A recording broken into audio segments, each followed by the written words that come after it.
I'm Mickeli Bedore. I consider myself a sales entrepreneur. So the last 15 years, I've been in high-ticket enterprise technology sales, and in parallel have launched about 4 companies. Most recently, a media company that houses Coffee and Closers. Coffee and Closers is a monthly live recorded podcast that features some of the top minds in sales and marketing and allows people to ask questions of people that they generally wouldn't have access to.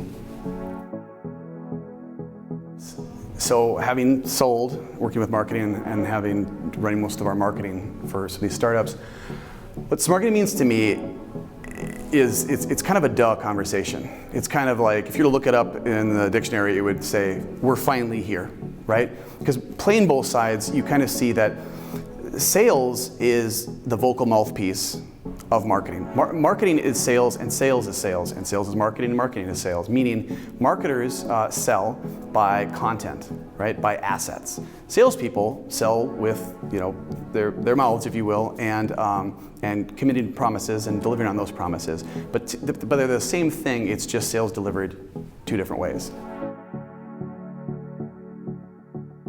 The first thing I would say is, let's start today.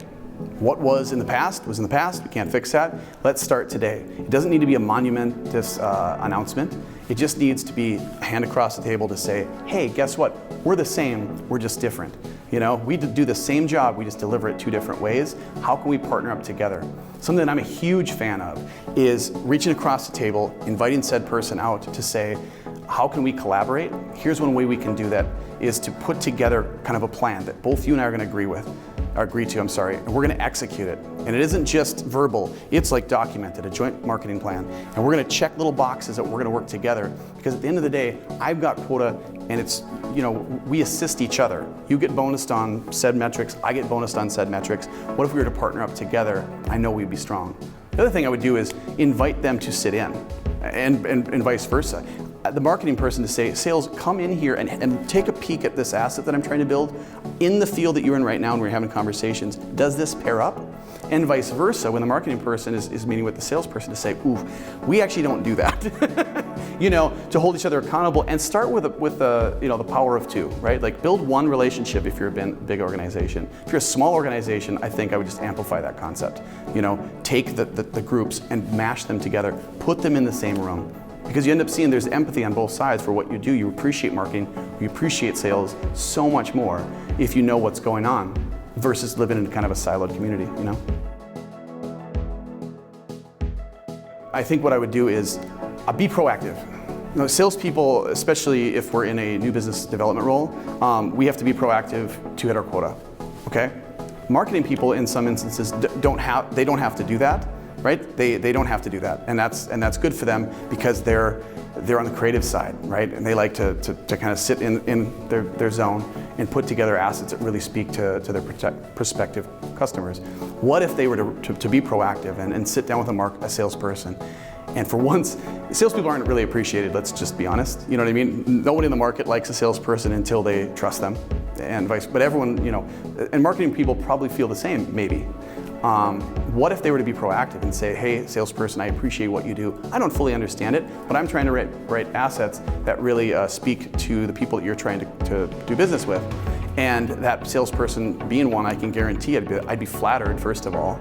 I'd be excited, second of all, for 2 reasons. One, wow, we're going to really scream. If I can have access to both, pools of information, the stuff I'm collecting on my own as in the field salesperson, as well as the internal stuff and the data and analytics, which I'm a huge fan of, most salespeople are, how powerful would we be, right?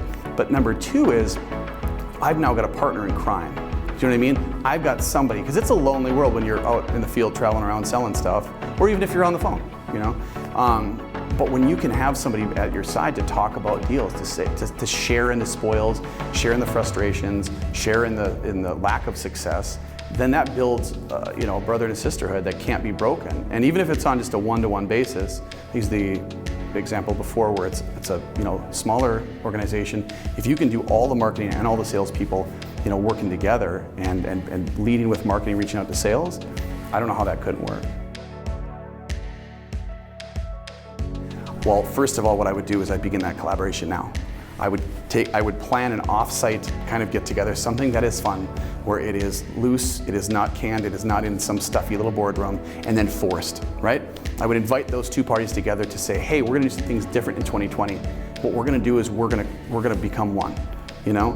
And one of the things that we wanna do is, the task would be salespeople, marketing people, salespeople, all the deals that you closed this past year or the year before, marketing people, all the assets and all the stuff. And what we do is we take those kind of that information together, and over beers or over what the activity is, sit down and say, okay, here's what we know, right? Here's what we predict, and then together to put that plan together, not as sales putting their QB, you know, their business review together, and not marketing putting together their plan, but actually as one cohesive unit, and each party helping the other. It just bridges those two worlds, and I've seen it where it really creates, like I said, that brother and sisterhood, where now we're in it together. And when we win together. When we lose, we have to pivot together. But it creates an unbreakable bond, which in my opinion are two people that do the same thing. They just deliver it different ways.